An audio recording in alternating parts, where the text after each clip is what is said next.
So thank you guys for being here this evening, this morning, right here. It's this afternoon.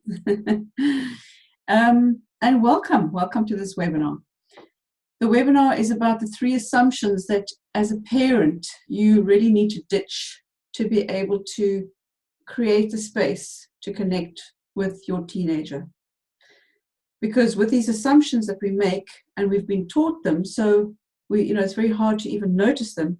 We just go around thinking that without even knowing that we're doing it, and it does create rifts between us and our youngsters. So just as an introduction, my name is Jill Baranetti, and I am a life coach. I have been for about 10 years, just over 10 years. I'm also a leadership coach and a relationship coach. So leadership, relationships, and life is kind of what puts me in the seat now to be able to talk about parenting, because really parenting is all of those 3 put together, if you would agree with that. And as well as that, I also have the accolades of raising 3 daughters on my own. So they are, at the moment, they're in their 20s, and the oldest one is 30. I've gone through the whole thing of raising teenagers 3 times. And believe me, when I thought I'd learned my lessons with the first one, the second one came along. She was much the same, as challenging, but I'd got a handle on it by then. When the third one came along, 4 years after the second one, when she hit her teens, I had no clue what was going to hit me then. And it was a whole other journey. And that's where I believe I get my experience from, along with being the life coach. So we're going to go through a little bit of, I'm going to tell you about the 3 assumptions that we're going to make, share some of the lessons and actions that you can take from that, and then I'll take some questions from you at the end. Is that okay? All good? Okay. So the first assumption that we tend to make as parents, often, not everybody, not generalizing, but often we walk around with the assumption that they are trying to be difficult. People say, look, my daughter was absolute angel. She was beautiful. She was the cutest little thing until she got to 12 years old, 13 years old. And then suddenly she became a little demon overnight. What am I doing wrong? What have I done? Hi, Thomas. What could I be doing better? Hi, Thomas. Can I ask you to put yourself on mute, please? Thank you. And yeah, so we all have this idea that everything's fine, especially when our kids are young. We kind of think, oh, I've heard about difficult teenagers, but my kid is different. She's cute, she's really amazing, or he's really well behaved, and we have a good connection. But something happens in those teenage years, and we just have to be prepared for it. Something happens that's outside of our control. It's us. I mean, if you go back to being a teenager yourself, you were transforming, right? You were changing. You were becoming, like the caterpillar and the butterfly, you were becoming an adult. And the hormones were raging and were almost driving you. You were not trying to be difficult. Or am I wrong? Maybe you were trying to be difficult, Christopher. I doubt it. If I go back to when I was 14 years old, or 15, I can remember times when I seriously got into trouble, for doing something bad at school or with my parents, whatever. But I promise you, what was going on inside of me was pure innocence. I was really just following my intuition. I was stretching out like a caterpillar. I was transforming into this butterfly, right? But it was hard. It was tough. There were challenges. There were things coming out of my mouth that I didn't mean to say. There were, I was learning. From the other side, from the parent side, from the outside, it looks to them like these children are misbehaving. It looks to the teachers and the schools and society.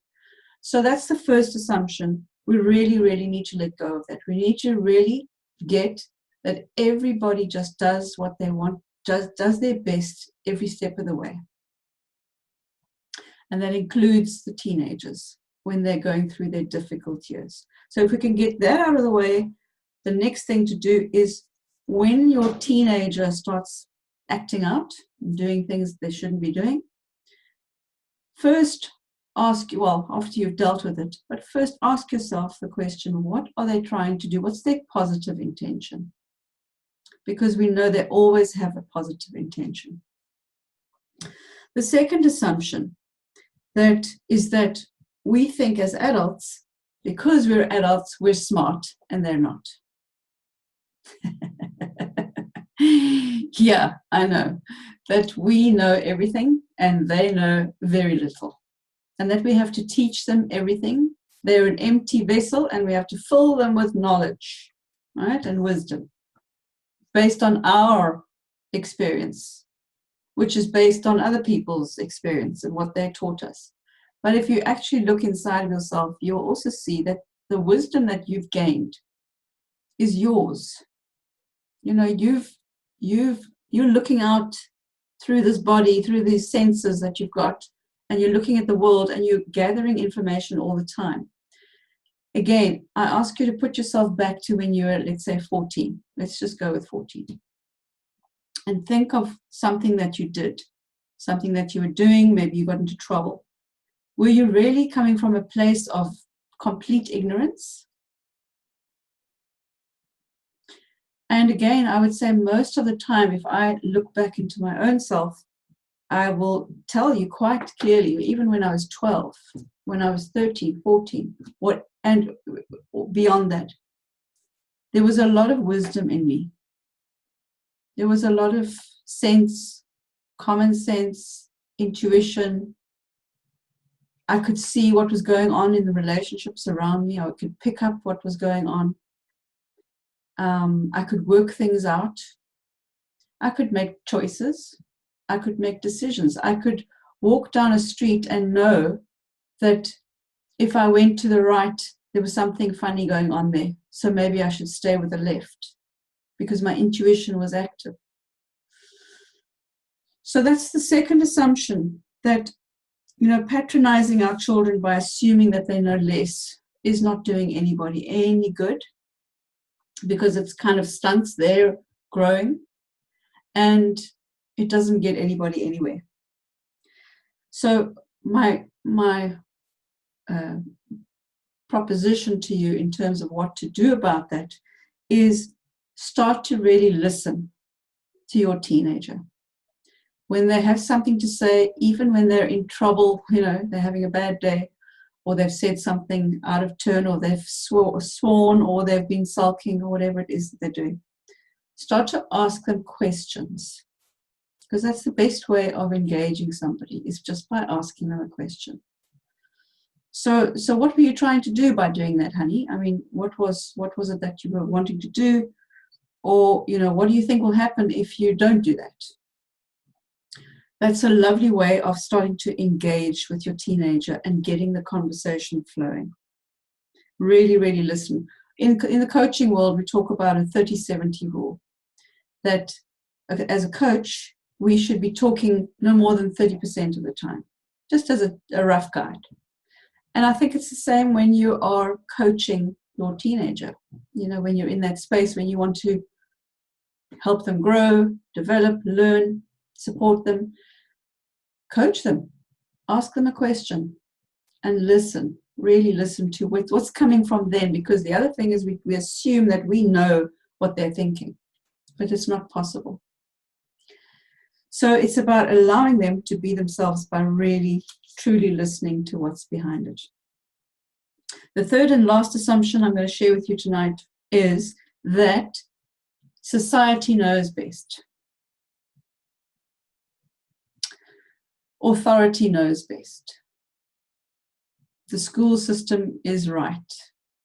The government knows what they're doing. You know, all of those things. So, and along with that, what goes with that, I found, and I did it, I was guilty of it myself, is this thing of what will people think if my child disobeys the rules or breaks the rules? You know, what will people think? And isn't society always right? But I'll tell you this, there's a story that I like to share that goes, there's this woman who goes to dinner with her partner and at her friend's house, and her friend serves this absolutely amazing roast beef. Total melt in the mouth roast beef. And so they eat their dinner, and afterwards she says to her friend, how did you make this? Please, can you give me the recipe? So she says, sure, I'll give you the recipe.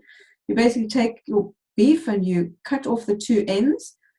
You garnish it and you give it flavors and what have you. And then you pop it in the oven for an hour and a half. You bring it out and really just lift the lid of the pan, and it's Bob's your uncle. And it turns out beautifully every time. So the woman says, that's amazing, thank you. But tell me, why do you cut the ends off the beef? Is that part of the recipe? Is that part of what makes it so tender? She says, do you know what? I actually don't know. I've always just done it like that. My mom always did it like that. So she got curious. So the next day she went to her mom and she said, Mom, tell me something about that beef, the roast beef that you taught me. Why do you cut the ends off of the beef before you put it in the oven? And Mom says, oh, funny that. Actually, I don't know. We've always just done it that way. But because Gran always did it that way. So the woman then goes to Gran and says, Gran, why do we cut the ends off the beef when we put it in the oven? Can you tell me? And Granny says, well, you know, in our day, the ovens were very, very small and we couldn't fit the beef in. So we just cut off the ends. So that story tells us, you know, about a whole lot of things that society does. Society comes up with rules that sometimes don't make sense and they sometimes are no longer valid. So when our kids go ahead and break the rules, before we jump to the conclusion or the assumption that society always knows best, better than our kids, I would also ask you to give them the benefit of the doubt and also deal with the situation, but allow them to have a say. Allow them to speak, say their piece about why the rule is crazy, it doesn't work for them, what could be a better option, why doesn't it make sense. I'm not saying that they're always going to be right, but at least understand with the other two assumptions, they're not trying to be difficult, they do know their stuff, they are very smart. We're like all of us are born with wisdom, innate wisdom, and society often just crushes the wisdom. So let them speak, allow them, give them the respect that you would give anybody. Just because they're in a small person's body doesn't make them any less worthy of listening, respect, communication, engagement. So the action there that I'm saying is, you know, next time you're horrified by her behavior, she's done something terrible at school, ask her. My own daughter was in trouble once at high school. Well, actually not just once. The youngest daughter that I was telling you about was in trouble many, many times. And the principal's office is a vivid picture in my head. But the one day she was caught bunking a class, and when I was called in, you know, the principal was all upset with her and had punished her, whatever. When I spoke to her, turned out that what had happened was her friend was sitting outside the classroom, sort of with her head in her hands, and she was in tears. Her boyfriend had just broken up with her. The bell rang at that moment. My daughter thought, am I going to go into the class or I'm going to stay with my friend? And she decided to stay with her friend. So then they walked around the field and they got caught, and the rest is history. But there again, it's like, just try and understand what's going on. It doesn't mean there shouldn't be consequences or that they shouldn't follow the rules, but give them that that give them the honor to speak up. So where to from here? And how can we learn more? I have created, based on all of these pieces of information and all of my own experience, for both from myself and other parents and teenagers, I've put together a program, and I'm going to talk to you about what the modules are. It's a 6-module program, and basically every week you would get a video, and it'll take you through the modules. So very briefly, I'll tell you the modules, and then I'll give you time for questions. Module 1 is about creating your perfect relationship. It's kind of saying that a lot of the time we become victims of the relationship that we're in. And I'm saying, as a parent, you are a leader, and as a leader, you need to create that space that you want to create with your teenager. So that first module is all about how do you create that relationship that you want and not the one that you don't want. Module 2 is called Walking in Her Shoes, because it's about, and when I say her, it's obviously you can use it the same thing with a boy teenager, but I've just kind of positioned it as females. Walking in Her Shoes is about understanding the world from her perspective, really taking time to do the sort of second position, walking in someone else's shoes and seeing the world from their view and having fun with that and really opening your eyes to that. The third module, it's called Release the Grip. And that one is kind of saying, when the teenagers start acting out and they start playing up, our instinct, our gut reaction is to tighten the grip and control them more, and close the boundaries. No, you're not allowed to do that. No, you're not. No. And it just becomes this big tug of war. Module 3 is a little bit challenging because it is inviting us to say, controlling is not leading. We're going to lead our kids, we need to lead them, but that does not mean controlling. So a lot of it is kind of letting go more than tightening the grip. Module 4, it's called A Little More Conversation. And really what that's about, again, is taking the lead in creating spaces for conversation, creating regular, there's one thing that I call supper game that I brought home into my family, and it's worked all the way through, and they use it with their own families. So it's a way of keeping in touch with them, keeping connected with your teenager, and various little tips and tools about how to keep the engagement, because you're going to get teenagers who want to pull back, who want to go and close their bedroom door, not speak, not come to dinner. So little tips and tricks about how you can get around that and keep the communication flowing.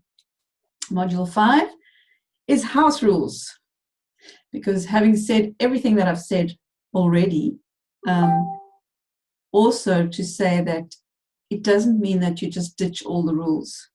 There's got to be some, in any relationship, you've got you and you've got the other person.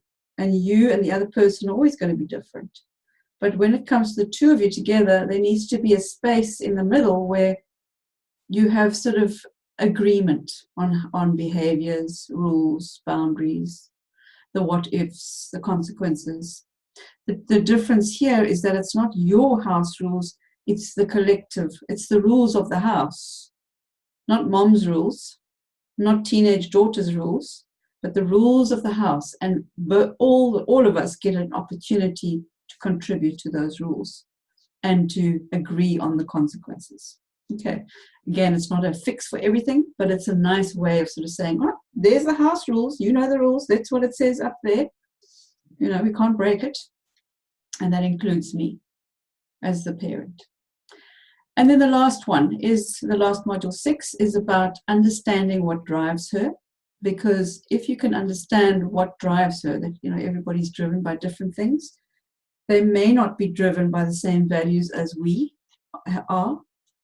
There's obviously going to be a lot of crossovers, but there's going to be some things that they value more importantly than we do. But if we understand that values drives behavior, and we understand her values, then we can connect with her better by appreciating her for her values, talking to her along those lines. For example, my youngest, one of her huge values was friendships and social. Like for me, it wasn't that important. I'm happy on my own, and I'm happy to engage with people when I choose to. But for her, it was part of her lifeblood. She needed people around her. She needed friends. Now, for me, I could have really fought against that and said, no, you can't have friends. You're supposed to be studying. Or no, we can't. We've got to do this. But understanding what drives her, it was easier for me to incorporate that, give her time, allow her the joy that she got out of having friends, and appreciating her for that. That she is a really good friend to people. So, and plus that will also help you to understand what pushes their buttons. The module is available immediately. It has a complete money-back guarantee, so there's no risk. And the price of the course, it is $49 US dollars. And for tonight only, it is going for $27. So that's a special offer for all of the people on this webinar. And like I say, it is a complete, so there's a no risk, because really, if you're not enjoying it after module 1, you are very, very happy. I'm very happy for you to send it back to me, and we'll just cancel the transaction, okay, and give you your money back. The other thing you'll get on this call, if you do sign up tonight, is a 15-minute conversation with me, one-on-one. Because obviously, if you're signing up, you have your own issues in terms of teenagers and relationships, and it'll give you an opportunity to really get to the heart of your issue from a coaching perspective. So that's about it from me, and I'd like to hear from you. Do you have any questions or comments?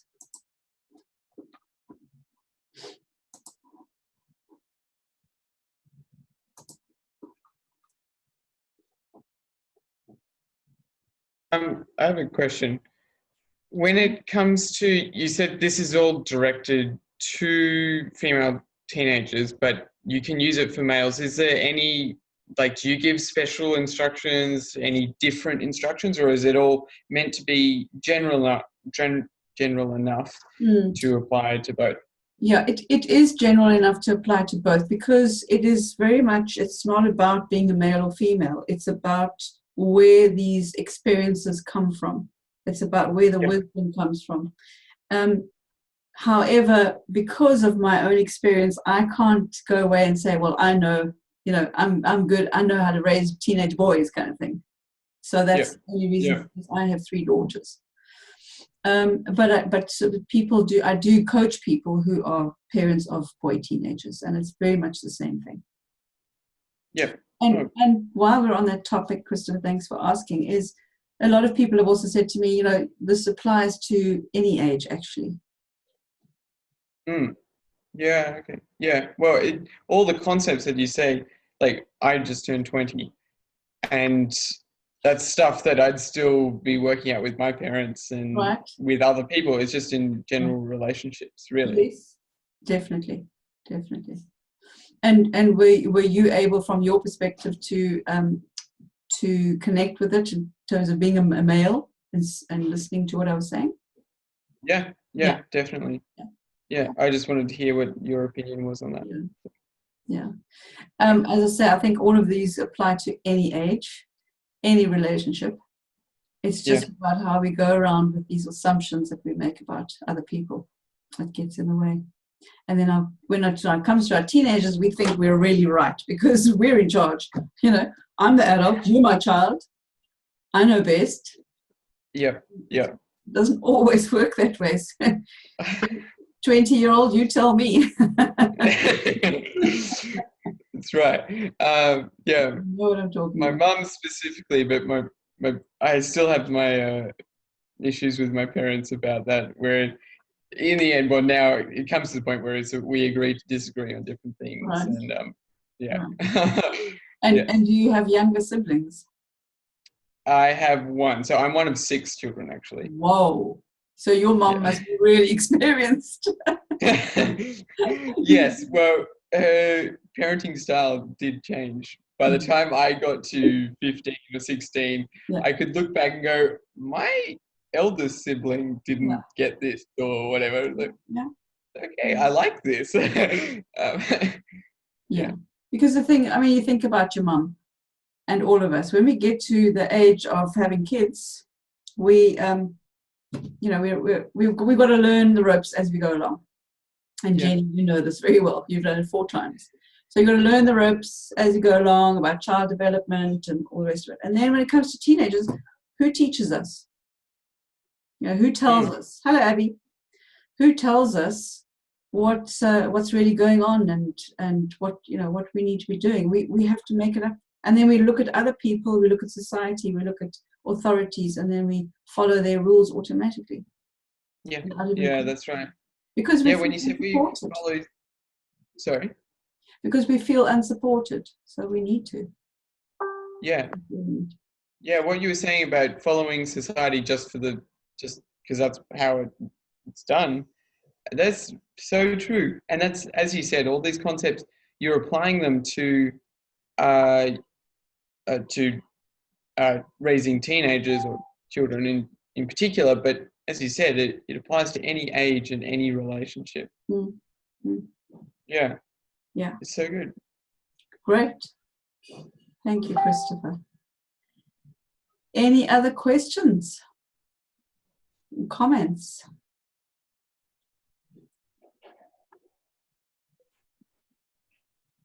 Hey, Jill.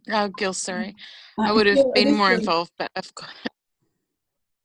No problem. I've got 2 that just started crying again. Oh, gosh. How old are they? But yeah, thank you for sharing. I've got an old and an 8-month-old. Well, she's old now. Here with me, not still, and it's 10 p.m. 10:15. Oh, so I gosh. really enjoyed that, and I think that, you know, the tips you just gave were really helpful for a lot of families to keep in mind. Thank you. Thanks for...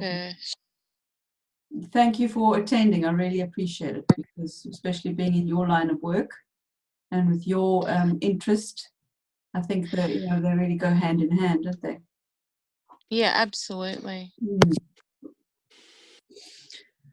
And Abby has just arrived. It's my second daughter, my middle daughter, and she has a 2.5-year-old in Ireland. Yeah, do you want to He's playing play at the moment. Hello. Hello, my boy. Yeah, and Jenny's got 4. Yeah, that's the age. Yeah. You've muted yourself. Yeah, I've got 4. My eldest daughter just turned 4 years old today. So you got 4 under 4. No, my eldest son. My son is the eldest. He's 6. Oh, okay. Then my daughter just turned 4 today. Yeah. Then I have 2 years and 8 months. Well, 9 months now. Yeah. So. It was yesterday. It was 3, 2, and 1. Not yet 1. But today it's 4, 2, and not yet 1. So you've got a little bit of relief. So it's okay. It's 4, 2, and 1. It sounds better. It sounds better. Yeah. I can't wait to go in school and preschool. I know that sounds terrible to want to rush like this, but I'd love to have a shower without an entourage, you know? So Jenny, when you do your webinar, I think it would be great if I shared with Abby, because Abby's, you know, part of a group in Ireland, in Dublin, of mums with young children, and of course they've got so many different challenges. Because Jenny does work with children who what is the challenge that they have, Jenny? Well, most of the children I work with happen to have a diagnosis of autism or sensory processing disorder. Right. But that's Very been the good challenge. friend, whose son has a diagnosis of autism. So I think she would be very interested. Mm-hmm. Mm-hmm. And the thing is it's not the diagnosis itself that's the problem. It's the anxiety or Yeah. the other challenges that go along with it. Yeah. And I've been talking about autism like this for a long time, and really there's some adult autistic people that are now starting to stand up and say, hey, we want people to change the way they talk about us. Mm. And I started to realize why I didn't fall in sync with some of the clinics I've worked in the past who are all about curing autism. And they've finally stopped talking about it like that. We want to reduce anxiety. We want to make sure these kids aren't completely overwhelmed to the point where they're having meltdowns and experiencing, what can actually become quite traumatic experiences for them, where their day is just so overwhelming. They get home from school and they fall apart. So that's where I'm trying to provide strategies to families. So we're not curing autism, we're not changing these kids, but we're wanting to reduce some of this overwhelm by empowering these families to use strategies that let the child just be themselves and let them, with their little personalities and their strengths and their weaknesses, but let them shine. And we can do that by changing some things in the environment. So I always talk about we change the environment first, and then we empower and equip the family, and we educate the child, and we support them. But it's not going to cure autism or anything like that, of course.